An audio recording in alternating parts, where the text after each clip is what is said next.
Welcome to Sweet Life Beat Life. We hope this video helps. You're starting now.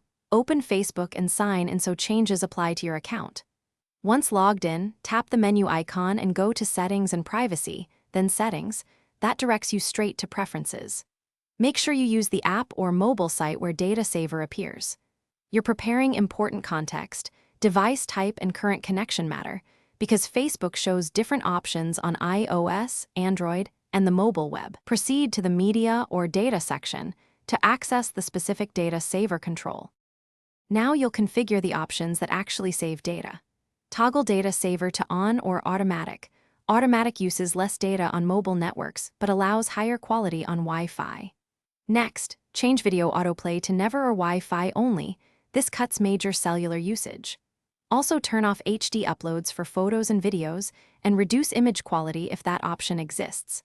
These steps collectively reduce streaming, background fetches, and heavy uploads. Once done, your app will use noticeably less mobile data. Finish by restarting Facebook and testing while on cellular to verify fewer bytes transfer. If you don't see a difference, clear the app cache and recheck the toggles. Sometimes cache settings prevent immediate effect. Make sure the app is updated because older versions can hide data saver options. If settings still don't apply, log out and sign back in or reinstall.